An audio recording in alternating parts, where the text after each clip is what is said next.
Good afternoon, Wes. How you doing, man? Very well, thank you. Yeah. I'm a little bit sleepy still. The crazy week, eh? Yeah, pretty crazy. I mean, it's end of year, so there's always some type of sprint going on, trying to get in those last deals, trying to get all your high impact projects done for the end of the year. I mean, you know how it is. Yeah, I've been pushing hard on that as well, as you know. Absolutely, because in part it has been a collaborative effort, and that's the cool thing about our setup. And this is something I really enjoy. We have, of course, a small group of companies. It's mainly Eli 5 and Noco, and then we have TypeJust, which is the compliance SaaS product. And we have this great group of people who all go at it from different angles, and we try to find overlap in our content creation and try to learn from each other, trying to provide each other with ideas and inspiration. It's pretty cool. So you have been working hard. You're a little bit ahead in terms of timeline compared to me, different priorities. So for Eli 5, what's on the menu for 2025? Well, let's start with what happened this year. I think this year was pretty decent, I'd say. The year before was not good, but then afterwards you realize that the entire market was absolute shit. We found out early in that year because we lost one of the biggest clients we had, like 8 months prior to the end of the contract we had. So I think we were a little bit earlier in mayhem mode than the market. So we already doubled down on setting up systems to create some kind of predictable inflow of opportunities. Now I'd say this year we got pretty good at it. I mean, it's getting better, but it's still not predictable. So it's just a long way, you know. Like I feel like it's not something you figure out overnight. And one of the most important things, of course, is basically never skipping a beat. You know, like when you define something like a weekly or a monthly motion with all the stuff that needs to be done. So content creation, the distribution of content, sales motions, outreach motions. Like everything needs to be done week in, week out. And I think that's where we dropped the ball a little bit this year. So I think we figured it out as clever as we are, you know, but then, reality kicks in and you basically skip a week and then you skip 2 weeks and then it's like going to the gym, right? You go on a holiday for 2 weeks and then it takes another 2 months before you get back at it. Yes, we've all been there. So I see that in business as well. And what we have done this year, I think is super valuable. And the biggest lesson is not so much that what we created was not good enough. It's more like the consistency that needed to be on point. So now for next year, we put everything in systems. We've put a lot of like fail safes in there, just making sure that we bang this content week in, week out. And then there's also, of course, the sales efforts that need to be put in. So let's see where this is gonna go. But like my biggest lesson is just perpetually finishing your weekly motion and never skip a single beat. And I think that's what we both need to do next year. I agree. We talked about this extensively, private conversations. I think it's also recognizable for a lot of business owners, small or large. And it's something I've seen a million times over the past decade working for or with other companies. The importance of doing the same thing week in and week out, as you like to say, is huge. And it's so easy to get dragged into day-to-day tasks and putting out fires. But the only answer to that question of how you solve that is by simply doing it. Yeah. Talking about doing the thing is not doing the thing. And I think that it really helps, as I said in my opening, that we now have a small group of companies with all kinds of people who feel exactly the same way about it. Not to mention our CMO, who is exceptionally good at keeping us all on our toes and making sure that we stick to our promises when it comes to delivering those pieces of content. And can you summarize what the content motions look like, the sort of the joint Eli 5 TypeJust Noco content motions look like? So can you sort of break that down in some bullets? Yeah, so I've got like a bunch of short form content, medium form content, and long form content. I've created some pipelines for the creation of outlines. So for example, what we talked about in one of the last podcasts, basically we can break down this YouTube video or this Spotify video, whatever, into a transcript, and the transcript can be distilled into new topics for blogs, including outlines and such. So what we've been focusing on a lot was more like the putting systems in place that prevent us from having a writer's block or having lack of ideas to write about. That was my main objective. Then secondly, I looked at a bunch of medium form content that is basically just more like a edutainment. And for those, you need some human input, definitely. But due to the format of the content, I found out it's quite good to write the basics with AI. So let's say for TypeJust, for example, one of the things is, one of the pillars for TypeJust is to politely criticize certain active regulations. And regulations? the lack of these regulations working. Do we have regulations here in the EU? I heard something about it. A couple of them. Not that many.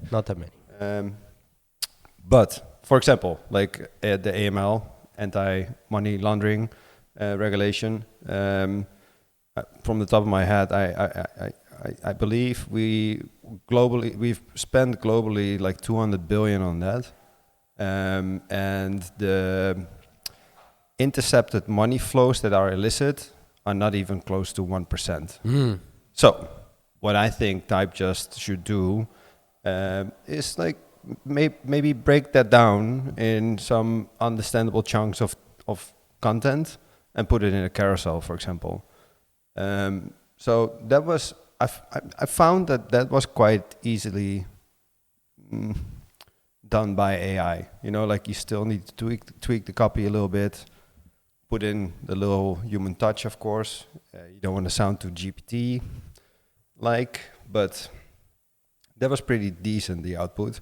And then, if you look at long-form content, try to write a blog with it. I read it everywhere, and as soon as I see like one GPT sentence, I'm gone. My attention is gone. Yeah. And I think with me, there are many others. So I think for now, we need to write these things ourselves. But GPT can write an outline. So, but back to the point, I think all systems are in place now. Can they be tweaked? Definitely. This is V1, so to say. But I also said to the rest of the team, the most important goal here is to never skip a single beat. Yeah. And it's the same with this podcast, like I'd rather have like 5 episodes that are entirely shit than no episode at all. Yeah, for sure. Like this is, one of the last episodes of the year, and we came in this morning, it's a Saturday, and it's safe to say that we are both quite tired. Right? You came in, you were definitely not 100% fitness level.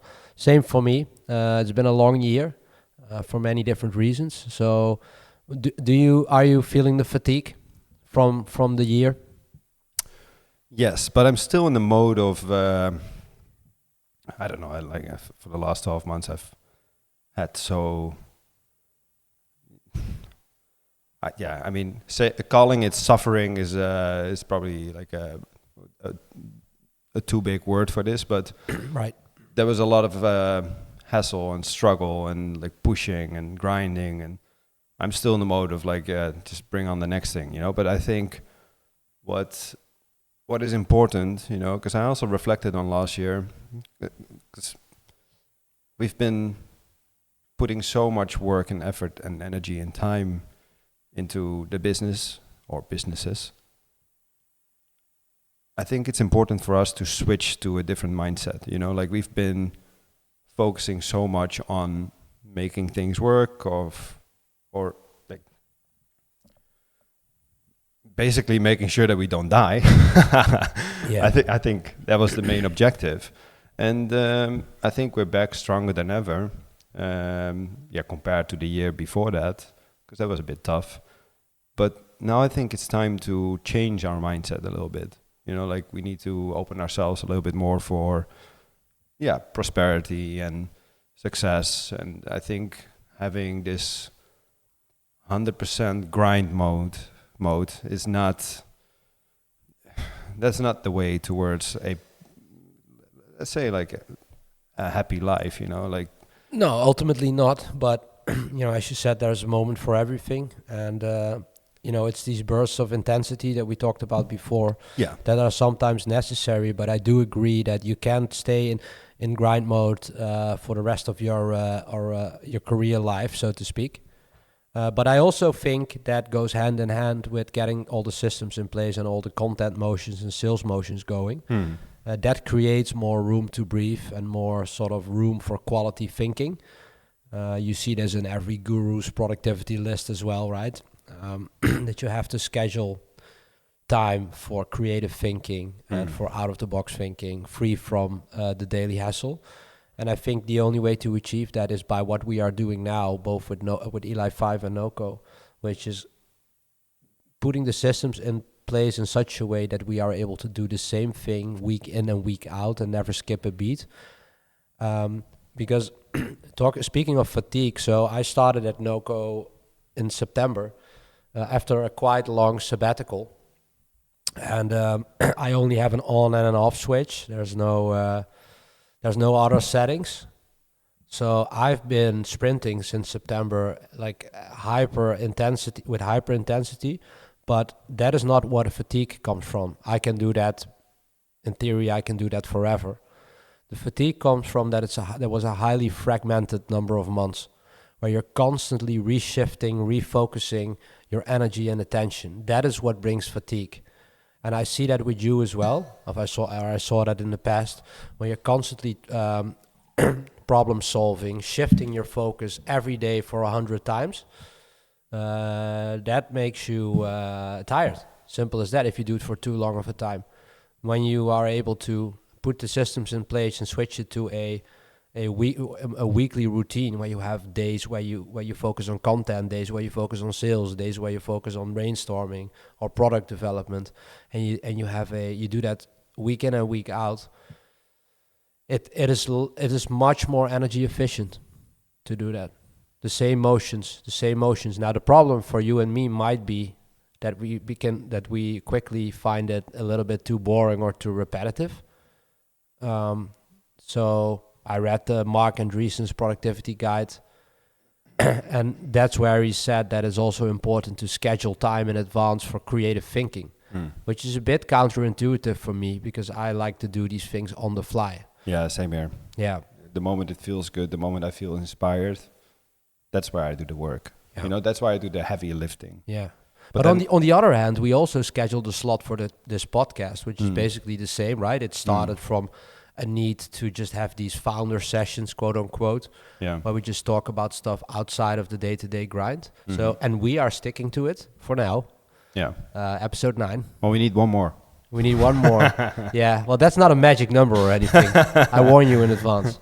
Okay. No, but other than that, so when we're talking about Eli 5 as a software studio, um, what will be the main areas of focus in terms of your ICP and the use cases that you want to work on for 2025 and beyond? Where do you see it going? Well, I see like a couple of accounts that we are working with, very pleasant people to work with as well. We see that we can build that out quite a little bit.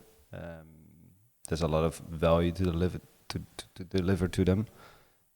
Which areas? Which use cases? So basically, we focus on productivity, right? So the things that we build need to enhance productivity, and we don't use our skill sets to build like an award-winning recruitment campaign website for a big brand or something. I couldn't care less about that. The reason why we did that, the reason why we went for this path is mostly because of like local reasons. Because living in the city, when I started Eli 5 together with Kishan, I saw so many companies around us all focusing on doing another just campaign project for a big brand, and I'm like, okay, what problem are we solving? Because I admire the creativity that's been put in those projects, 100%. I think it's amazing what's being put out there. But then, what problem are you solving? Sometimes you may be building a recruitment campaign website. Mm-hmm. Other times you're building a campaign website for a new shoe to sell more, shit to people that don't really need that. So what problem? What problems is Eli 5 aiming to solve in 2025? Well, it depends a little bit on what comes on our way. Currently, we're doing a lot of stuff in automating compliance. We're doing a lot of stuff in logistics. So I feel like every time when we're involved in certain domains, I feel like we build that out to a certain level until something else comes on our way. Mm-hmm. But so for now we'll focus on those domains, but we are open to work with any other domain as well. So we still get some projects in that require a MVP just to validate it, and these come from like a whole variety of domains. So we're doing some things in real estate, in medical. So let's just see what hooks on, let's see what catches on. But what is the common denominator, for example, in the content formats that Eli 5 is pushing out now? Is it productivity and AI? Mostly, yeah. So I think we've been building productivity tools for the last 5-6 years exclusively. And AI is completely on our nexus, So we've already been building products with AI. I think 5-6 years ago already, mm-hmm. But back then it was still it was not as easy, So what is happening currently is just opening up so many new opportunities, and the reason why I want to work on problem-solving projects is because every problem we've solved so far, you basically find out about new problems that need to be solved. Mm-hmm. Every single project, basically we ran into problems that could lead to entire new businesses. Yeah. And I think if you build some kind of campaign website for a shoe, nice that it looks amazing and all the creativity that's been put in there. You win an award. I love the aesthetics, and I love seeing it's actually coming from a couple of creative brains. They collaborated, and that's the end result. It's amazing, but it doesn't lead to these new problems. You basically have to.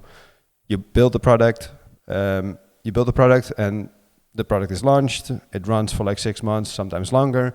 And then you need to go into the next cycle. You need to pitch again, and you need to hope that you win. It's just like tiring, man. So I like to work on the things that we are working on just for the reason that anything we are getting in here leads to either a new project that we can sell, because we found something that is worth solving. We can basically involve our clients in it, and we can solve it together and create a business model around it.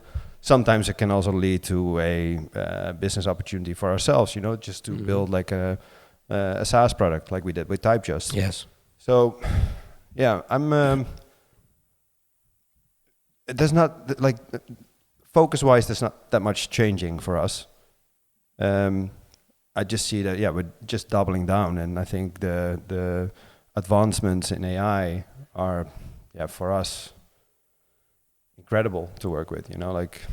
Absolutely, it can tie everything together. You have been working with AI agents before. It really became a cool thing to talk about on podcasts or in blogs. I saw that. Yeah. You see it everywhere now. Yeah, no, absolutely, and and the content is playing a big role, because I also already saw some content formats from Eli 5 where AI plays a role, and it's there's plenty of knowledge inside of the Eli 5 team to talk about it. So it's pretty cool, and I think that ultimately will attract conversations. Yeah, I think so too. And that's where it starts, because you remain a bespoke agency. It's much different from Noco, of course, productized services.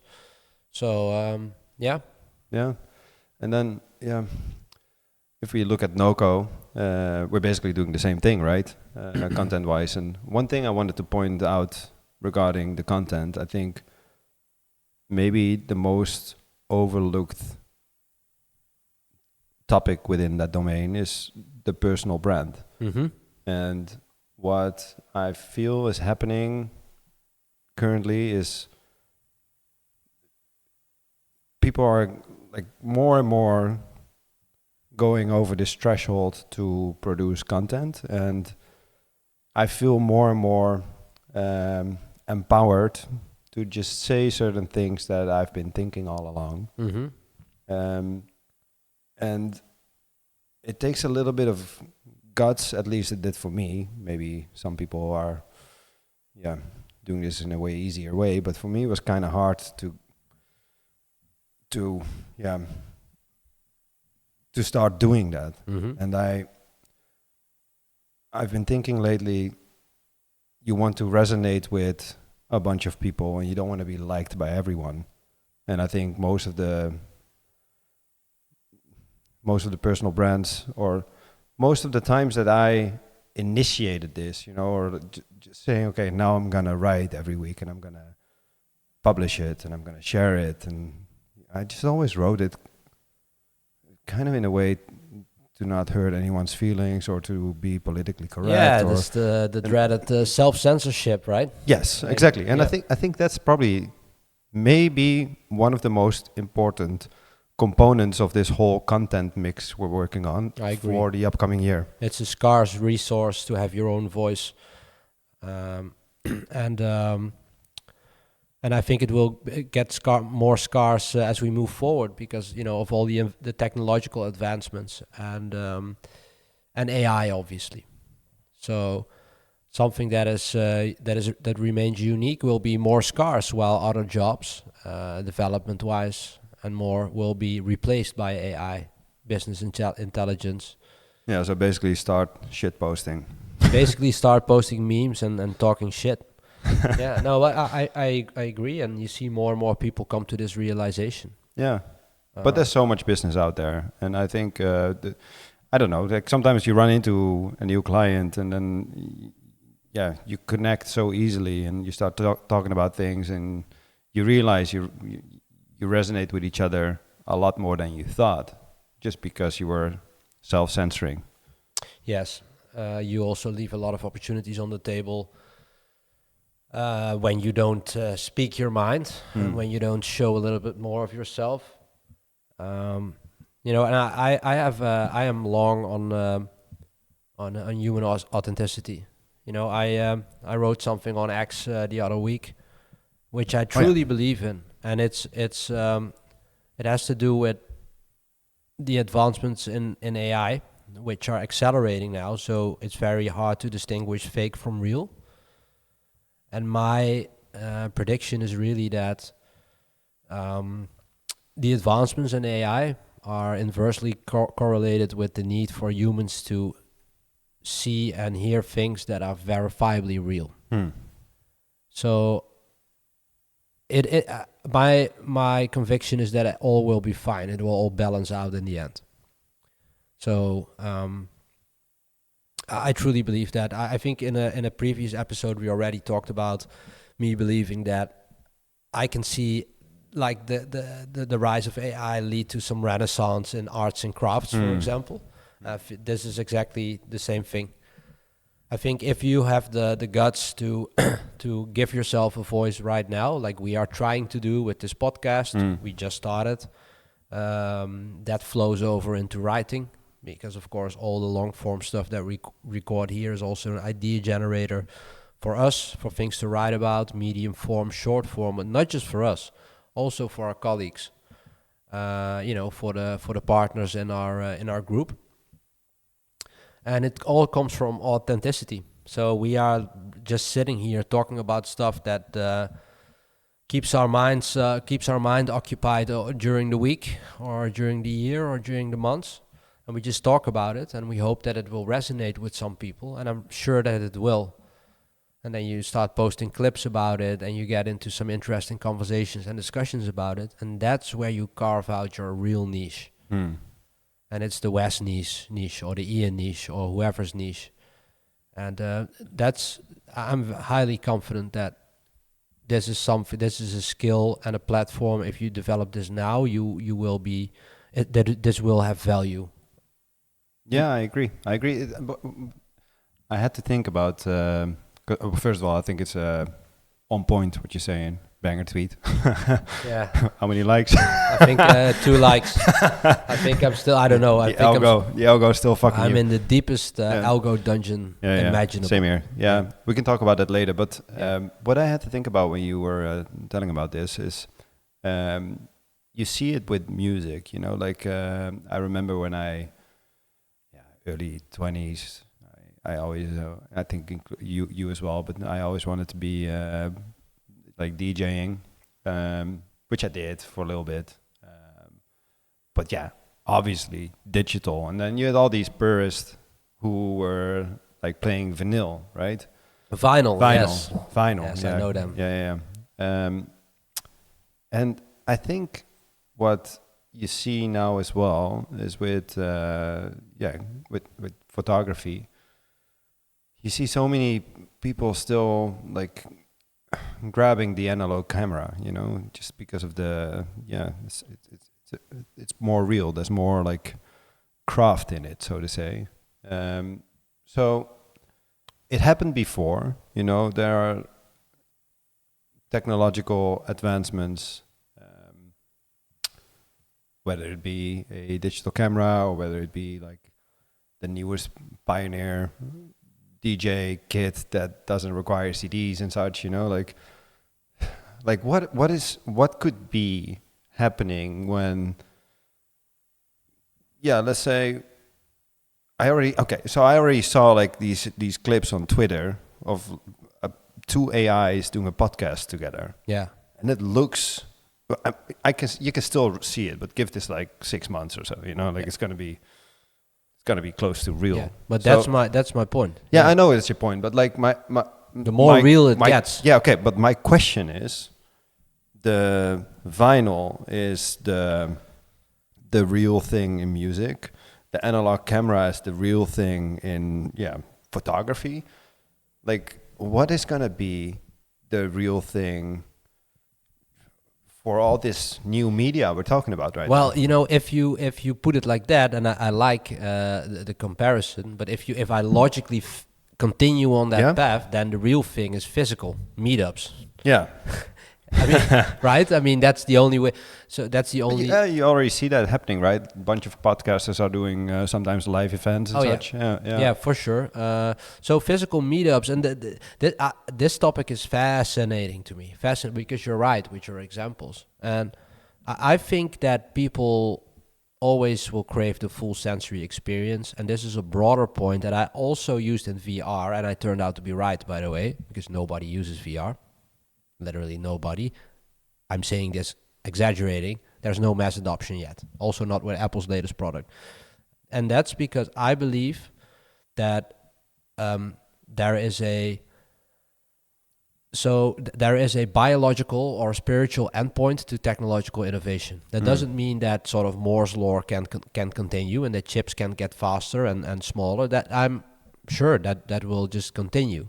I'm just saying that humans are roughly humans. Okay, let's not talk about transhumanism, but humans in the form that we are now have been the same since, depending on what you believe in, thousands and thousands and thousands and thousands and thousands of years.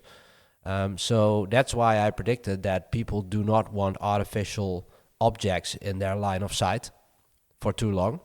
And I also predict that people's craving, like our primal craving for wanting to verify that something is real, will grow stronger as AI content gets more commoditized.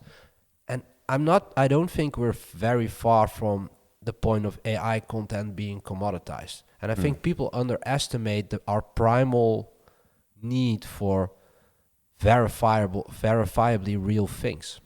Yeah, I get what you're saying, but then I also think, isn't this just like a threshold that humanity needs? It doesn't need, but will probably like cross, right? So, I mean, what's going to happen when at one point people start like having a what's the name of the thing? The Neuralink implemented in their brains. I think this is a bit like good example of gradually then suddenly. You know, like people are hesitating now. I agree with your statement about VR, and doesn't feel good to me, and I think a lot of people also get nauseous and such. Yeah. You know, like, but isn't this like eventually we will burst through this ceiling as humans, I guess. Right, but I don't see any change on the horizon of the human's biological specifications. So I'm not sure where that threshold will be crossed, to be honest. I think we can tolerate it, and you can stretch how tolerant humans are for this, but I think there's a fundamental endpoint. That is my point. Yeah, let's see how this unravels. Yeah. I feel like eventually, I mean, over a long enough time span, we'll become cyborgs. Well, let's not get into that rabbit hole. That's a very dystopian future. It is kind of dystopian. Yeah, but let's hope that we're somewhere on a farm homesteading at that point when all of that kicks in. And with some cows. With some cows and goats, and that we figured out some sort of sonic fence or something that they had in Lost. Because I'm still watching Lost, so we can keep out all the technology. We can just fry the drones. Yeah, we can just fry them with a sort of sonic wall of frequency or something.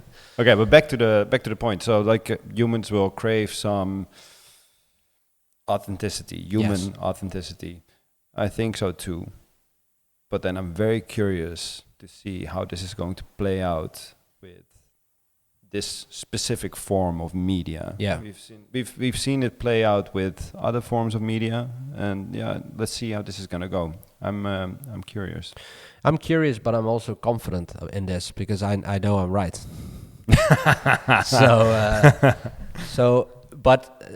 This is more of a philosophical discussion, of course, and you better be confident too, because this is the path the course we've chosen. Yeah. And well, again, like we've talked about this earlier. I seriously couldn't care less about having 10 people listening to this, or like 100,000. Well, it would be nice if there's some volume also business-wise, right? Yes, that's nice. But again, I just want to do this every week, put in that motion week in, week out. And I like the conversation we have, and I like that the ideas that are sparked by it. So I think if that's the intention, that's probably like a greater chance on success with this than, seeking subscribers and such. Sure. Oh, absolutely. It should come from authenticity, and that's what we're doing. We're just letting it flow and grow organically. And I saw a tweet from Levels IO.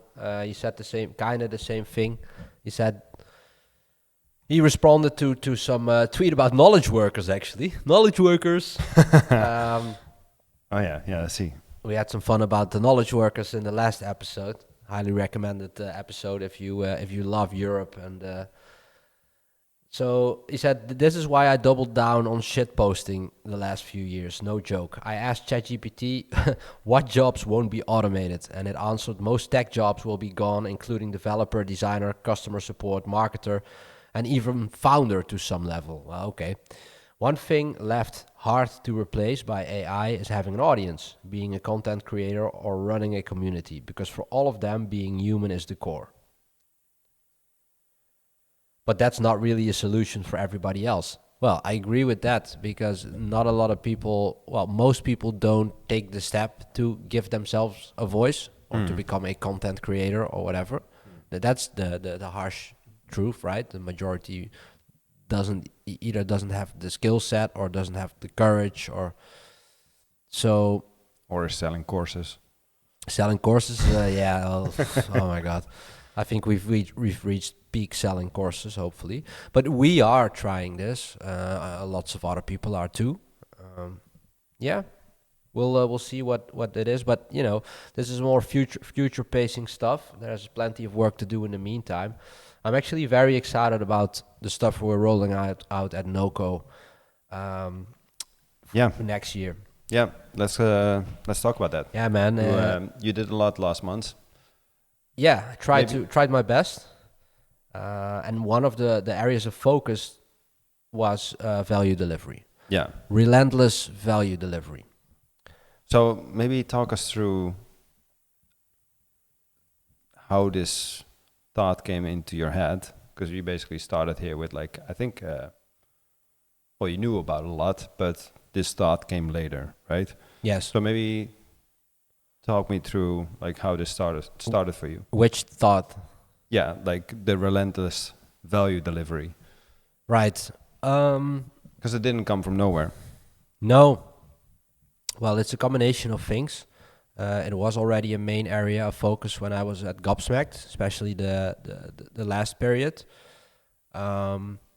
because we crafted our services around identifying the most pressing needs for the customers in the industry that we were serving.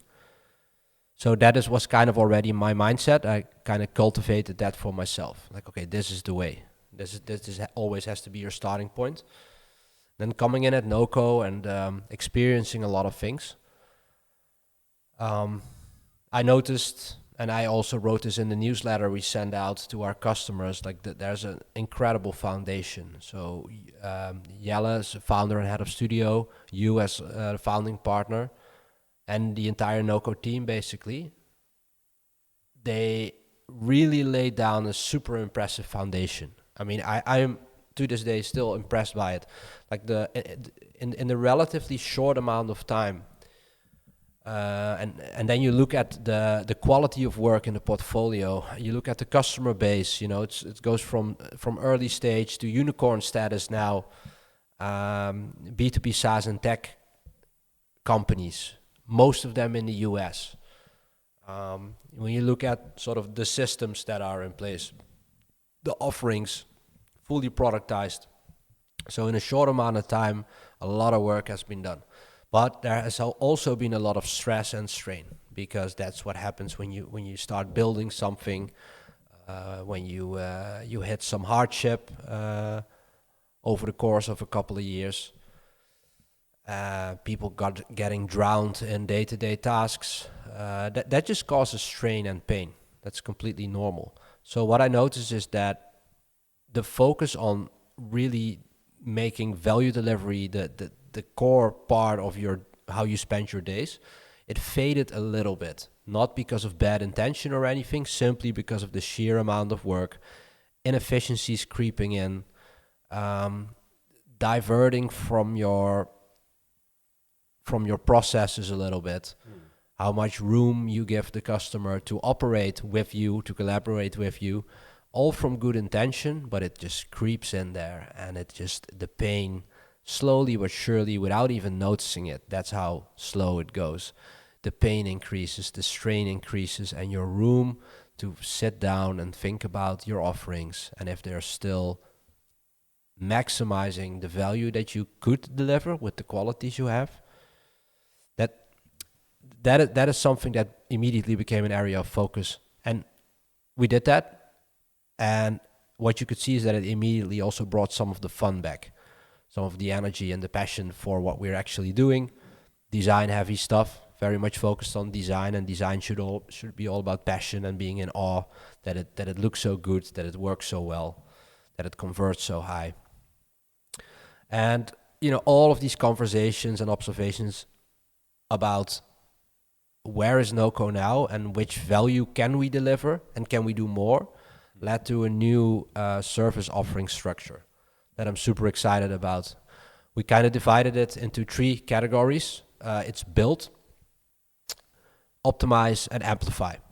And under build, it's quite obvious that our website sprint is in there, and our so the website sprint is building a website completely from scratch. Absolutely, yeah. So that was our core offering, and it will remain our core offering. We added a post-launch sprint to that.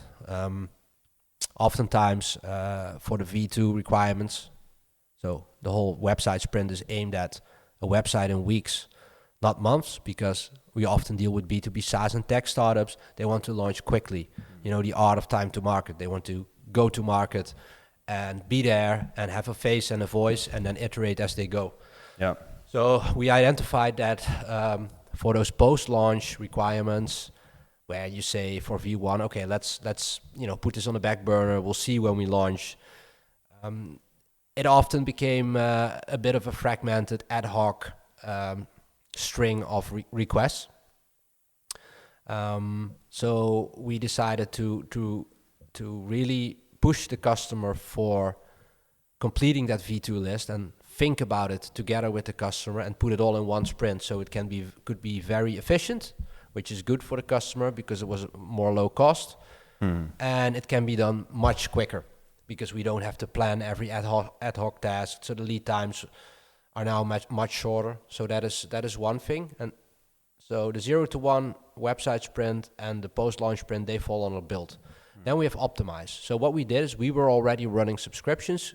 Quite a lot of customers after a website sprint would go into a subscription, also to iterate. So that's another way to work on your V2. So this is for the companies that really want to go fast. They want to iterate as they go. Yes. And basically the post-launch sprint is more focused on those companies that prefer to basically collect like some things they want to update along the way, and then put that in like basically like a project approach. A project approach because maybe they're not ready for subscription yet because they shift their focus back on product. Well, I mean, I get it. Not every company. I think especially when you look at like pre-seed or seed, maybe like some bootstrapped companies.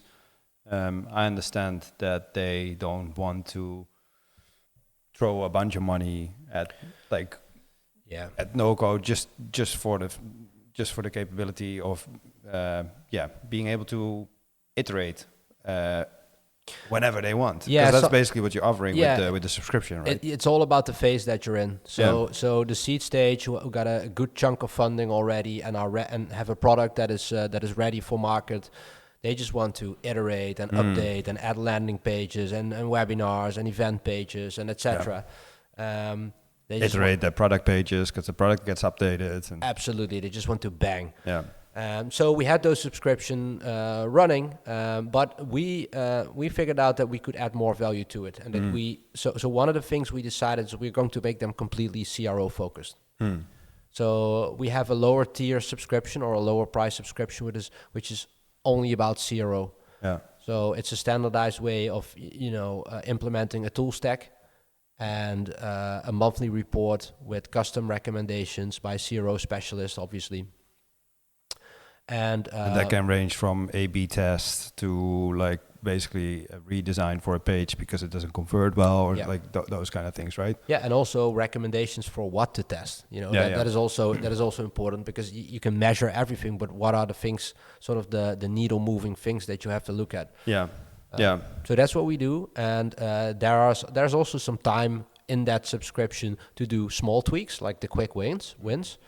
And then we have a flexible model because you can just switch and cancel and pause any subscription any month. That's how confident we're in that.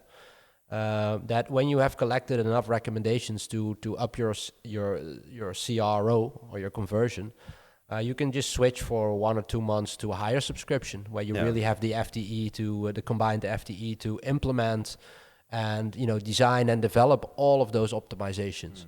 So basically, if you have like both.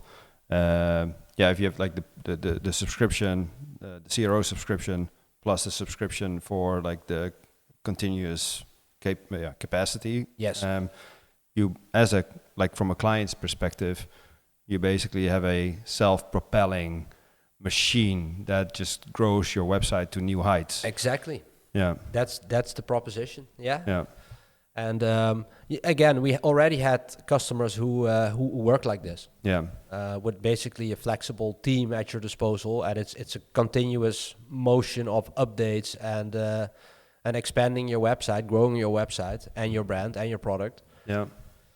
So that is what falls under Optimized. Those are our CRO subscription and our Pro subscription, and the Pro is then the Pro is. Yeah, so the CRO is fully focused on CRO. It's a lower tier, lower cost subscription. Yeah. And the Pro is really where you have a combined FTE at your disposal. Yes, exactly. Yeah. Okay. Yeah, so and then the most important one, no, not the most important one, but the one I'm most excited about for the new Noco services offerings 2025 is the Amplify part, which is a new thing for us, but it's very very common for me because my background is from a branding agency, creative agency, and that is that we will offer a brand sprint, which is basically sort of a rebrand or a brand update, focuses on 3 high impact things, which is your purpose, or your why, which is your product messaging framework. So speaking of value proposition, canvas, methods, and the third one is a visual update. And it's a small visual update because we focus on the logo, we focus on the color scheme, we focus on the fonts. So these 3 things combined, those are the 3 biggest needle movers for the B2B SaaS and tech startups that we typically service. That's what they need. So we're not bothering them with like endless month-long branding sessions, etc. Yeah, not necessary. Yeah. It's Cut not the necessary. bullshit. Cut through the bullshit. Yeah, and I've did many of those, branding processes in my career, and it's fun if you really can go into the nitty gritty.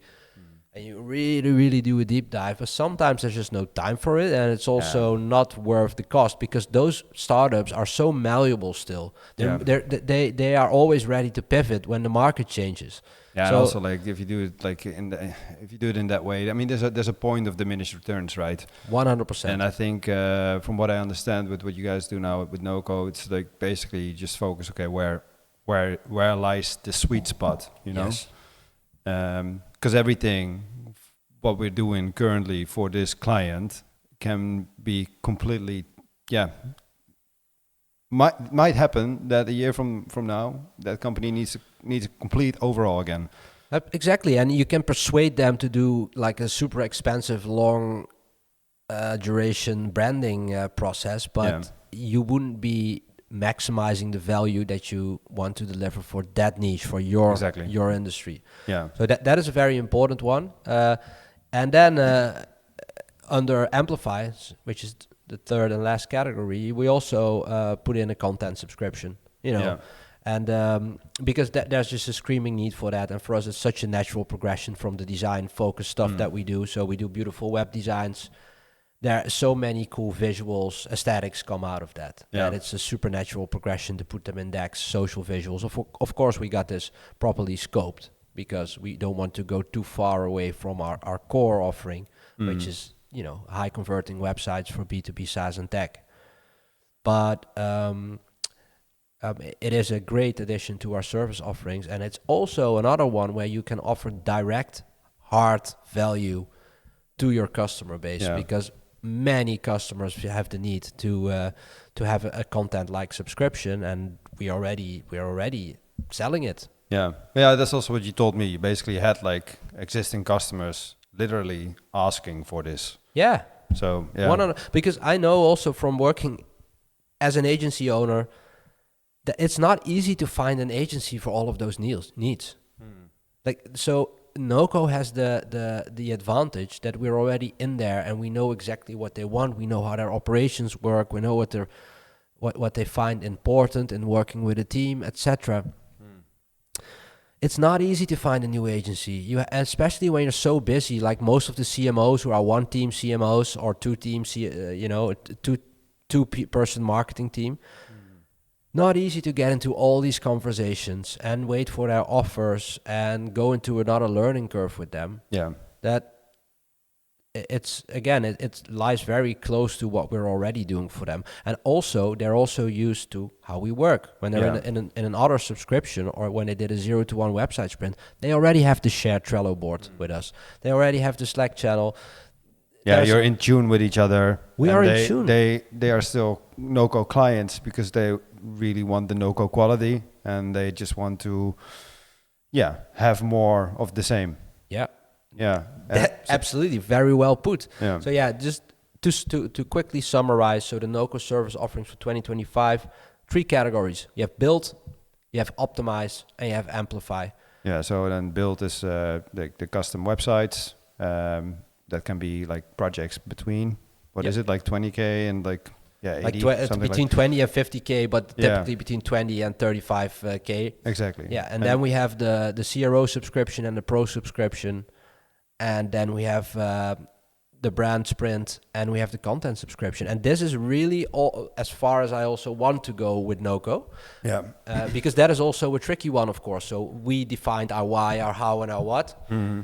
And you want to, that is your lighting house, right? So we can come up with all the services in the world, but we need to stick to our core because I don't want to dilute sort of the core value and quality that we have. And that's that we just have a banger design policy. Yeah. And it's basically beautiful aesthetics meets raw performance. Yes, exactly. Yeah, I like that a lot. And then I think the beauty of Noco is also everything you guys are doing is heavily productized, systemized, which in a way, like for a lot of people probably feels like it diminishes creativity. But I mean, we found out that it's actually boosting creativity. It really is. So you're right. Productized services on its face feels like, oh, it's all standardized. It's all templated. But that is not the case. It's not the case. It's a fallacy. Yeah, it's really a fallacy. It's not. We don't use templates ever. We simply don't do that. What standardizes the processes. So the input and the processes are 100% standardized. But the output is completely fluid. It's just that we create more time and space to really think and experiment with the creative output because we are so efficient in our process. Yeah. So it's all to the benefit of the customer, and it's a great way to work because it also enables us to scale, and scaling enables us to do more investments in better people, in better tools and methods, etc. So, no, but a lot of the cool thing is that a lot of B2B SaaS and tech startups understand this because they are looking to scale as well. It's literally a copy of their model. We are literally, yes, we are working like a B2B SaaS and tech startup. It's just we don't offer products, we order services. Yeah, productized. Productized. Exactly. Yeah. Yeah. No, great, man. Well, you know, I admire this a lot. That's also one of the reasons why Noco ever like we. Well, you came up with it yourself together with Jella. So I'm sitting here telling it like I came up with it. Well, I mean, you took it to the next level with this whole thing, and I think although lots of stuff was productized towards the market, many things were not like heavily systemized the way they are now. So that's true. I think. Well, there was like what you were saying. There was quite a little bit of hardship, some strain, and I think it's good to have someone with a fresh pair of eyes to come into the organization and to pinpoint like, okay, everything is productized towards the market. We tried to systemize things, but then why are these things not systemized? And I think a lot has to do with saying no. There's like a certain framework for saying yes and no, and I think that framework was not, didn't exist. Mm-hmm. So, I feel pretty confident with the way things are set up now. Also, both internally as market facing. This is the way to scale right now. Now we're actually scaling up a well-oiled engine instead of something that looks good but had like a couple of flaws in the engine yet. Mm-hmm. Still, sorry. Oh yeah, no, I agree. That has to be resolved first before you can scale. And speaking of that, man, let's talk about. Can we talk about LinkedIn? Can I take a pee first? Yes, okay. You can. Okay. Right. Back at it. So, LinkedIn, dumpster fire. Tell me about it. Well, I mean, me and Jelle, we're bolstering our design department. We're growing, and we need banger designers, right? So, of course, there are different ways to go about this. You talk to people in your network. There are other platforms like Contra and Dribble and whatever. You can name it all. But we also did like, we also launched a LinkedIn job post, right? And of course, we had some success with that in the past. I did as well in the past. But it's just astonishing to me, like the irrelevance of applicants. It's just crazy. So we had, this is how I go about it. So I craft a job post. I put some hard requirements in there that people have to click yes on to even apply, I think. And very specifically formulated requirements and all of that. So just basically any feature there is in that job post process, I leverage and I make sure that it's optimized. The moment you hit launch, you hit save and it's public, you get just ambushed by an avalanche of mediocrity, of just irrelevance. It was literally a web designer job opening. And I think, hundreds of full stack developers just clicked on it. It's like they have this bot running or this scraper or something that just automatically applies to everything. Yeah. So, okay, that is unfortunate. But if there would be a system to very easily or maybe even automatically with AI filter them out, so you don't have any work or any hassle, getting rid of those, and you can shortlist quite easily, that would be great. No, that's not the case. Sure. You can filter on relevance, right? You can filter on relevance, I know, and LinkedIn, but you still want to check it yourself, right? I know, man. I've used it. Yeah. I filtered on relevance, and I'm like, how this relevance? It just doesn't work very well. But then the worst part is that, okay, all of that I could be fine with if you could just export everything into a spreadsheet. But no can do. No, so LinkedIn does everything to keep you in their clunky ecosystem. And then, especially with a design function, what is the first thing you want to see? You want to have the shortest road from to the portfolio link as possible, right? Because that's the only thing you want to see at first. They upload their CVs, and then you can have a preview of that CV. And if you're lucky, you Sometimes it works, sometimes it doesn't. exactly. Sometimes you can click on the link, but it's all very small preview, so you have to really look. And it's, you know, no resume is the same, of course. So sometimes the link is on top, sometimes it's under a hypertext. I mean, it's just only the time spent on it is a net negative. So it's a completely defunct system. I know. It's just LinkedIn is a completely defunct system. It's absolutely terrible. Yeah. But that, I mean, I'm for years I'm super bearish on LinkedIn, but it still looks like Here many we of all us, are. yeah. Here we all are. We're I still know. on there. Well, I mean, I use it. I don't even know what I use it for. Sometimes just to look up a person I'm having an appointment with or something. Yeah, and your content. Well, I mean, you're posting some of my content on it, and then I repost it. Yeah, and our marketing manager That's true, plans but I it. feel like I don't want it. I mean, every time I open LinkedIn, Oh god, my soul is getting sucked yeah, out it's of such my body. an unbearable cringe pit. My house just got bombed. Here's what I've learned about B2B marketing.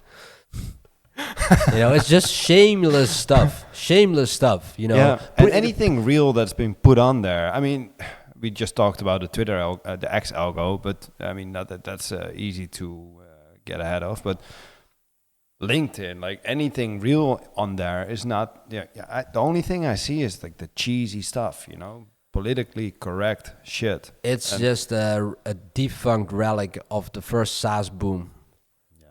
You know, and I it's think that's just well put. beyond me how it survived for so long. Yeah. Because it's just mediocrity.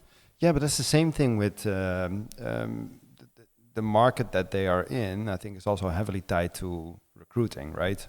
Also sales, but also recruiting. Maybe And if we take like the very expensive LinkedIn HR or LinkedIn Recruiter subscription, maybe then that system will work. I wonder. Well, you need to talk to a recruiter for that. But then I don't understand like how that entire domain, let's take like recruiting, how is that still operating the exact same way as 10 years ago? Yeah, they have some tools and such, but it's the same with real estate agents. How is that thing still like primarily functioning the exact same way as 10 years ago? Good question. You would say that it's ripe for disruption, but I know, but like I've been thinking about that many times, and I think many of us builders have been thinking about the exact same thing. And how is there not an alternative yet? The same with LinkedIn, man. I don't know anyone who likes using it, you know, like. Well, there's plenty of them. There are plenty of them, Yeah, but not in my circles. But the thing is, it's like, you know, again, here we are. I'm posting on it. I'm posting all the podcast clips on it. I use it to look up people. I use it to post other things on there sometimes. But I just click post and then I just immediately close the window and just go back to X or something. Yeah, it also feels like that. I don't feel like I can be my true self. Of course not. You don't want to be your true self everywhere, of course, but like you get my point. Like it feels like I'm like if I am self-censoring, I'm self-censoring on LinkedIn. I speak my mind on platforms like X. Also in this podcast, it's not that I have some like radical. You know how we can get out of this, Wes? Sorry to interrupt you, but I just got the epiphany. We should just start shit posting on LinkedIn like crazy. Just comment on Cringe B2B posts, you know, and just, you know, post memes about it. We should just start shit posting the hell out of LinkedIn. Who's with me? Yeah, I kind of like that idea, but at the same time, I just don't want to spend time on it, man. No. I truly hope, like, because it's still, the thing is, it still has this function for your business, whether it is like looking up a person you're having an appointment with, you want to pinpoint decision makers within an organization you want to do business with, recruiting, you know, like searching talent, putting like job posts out there. It still has these functions. They had the first mover advantage, and they created an awful lot of lock-in. Yeah, well, I mean, isn't it just a matter of time before people switch? To what? But yeah, well, this was the point I was trying to make. Like, what will happen when? Because I feel, isn't X also trying to build like Yes. functions for businesses where they can post jobs and such. Like, Yes. yeah. So the everything app. That's the plan. yeah, I truly hope that that's gonna happen, because I think at this point LinkedIn, both in terms of like how absolute shit the product is, but also in terms of like how absolutely freaking politically correct all the crap is on there. There's not a single true voice on there. You know, like you can just feel it. And I'm just done with it, man. Yeah. I find it soul sucking, depressing. I don't want to be on that platform anymore. But yet Sorry, here man. we are. Yet here we are. And all the clips will be posted on LinkedIn as well. Well, maybe not this one. Post this one on LinkedIn. Yeah. Let's see what happens. Yeah, man. I already had quite a spicy post about LinkedIn, but it was more like, because it was so specifically about the job, posting the job openings, that the LinkedIn mob kind of forgives me for it, because it's just a specific feature that I'm pointing out, and I'm not sort of burning down. No, I'm talking about the entire Yeah, platform, me man. too. I'm talking about the entire gray mass of mediocrity that is LinkedIn. It's just absolutely terrible. No, but I mean, whoo. Yeah, but you see a lot more people shit posting about it. I mean, there's even like X accounts. Like there's this one X account called the State of LinkedIn. Maybe as a closer for this episode. Yeah, I also got something from a colleague of ours. Oh, there was a fast-growing Reddit subreddit for LinkedIn Cringe. Okay, let's have some banter to end this with. I dropped my laptop on my foot today. Here's what it taught me about business. The classic LinkedIn post layout. Do 3 rounds of breath work. Say a prayer of gratitude for the day. Activate my lymphatic system by bouncing. Sit quiet for a few minutes and meditate. Have a glass of water with Celtic sea salt in it. Eat 6 eggs for breakfast. Go for a walk in first light. Train in the gym every day. Sauna and ice. Oh, that's more like an X layout. Okay, you really need to check out the State of LinkedIn account on X, because there's also like these fake posts that they write and then put it in a template of a LinkedIn post. And there's this guy, I'm gonna read this. I'm not sure if this is real. You can look it up. The guy's Ken Cheng, but that's actually what it says in the screenshot on the State of LinkedIn X account. I go to the sexual health clinic every 2 weeks to get a regular STI test, even when I haven't had sex for a year. Enter. Why? It's important to project an image of success, even when you're failing. The same is true for business. Even if your business is in trouble, you need everyone to believe in you. That's why I also announce my STI test visits in the company newsletter and bring it up at the bi-weekly meetings. Quote, the company can't be in trouble if our boss is getting late this often, unquote. Joke's on them. I'm not getting late at all, and the company is going into liquidation. But the important part is no one knows either of those. The truth is what you make it. But if you see the layout, it's exactly the LinkedIn layout with the enters, and that they always say like, but here's the kicker. Yeah. Like I saw these LinkedIn templates, and it then says like future pacing statement, and then enter, dramatic shift. It's just, it's so saturated, man. Sorry for laughing about this so hard, but it's just hilarious when you read it and when you know how cringe LinkedIn is with all those posts. Dude, highly recommended. The State of LinkedIn. I found the Reddit channel, but it's not as bad as the one that you just read. give me a quote.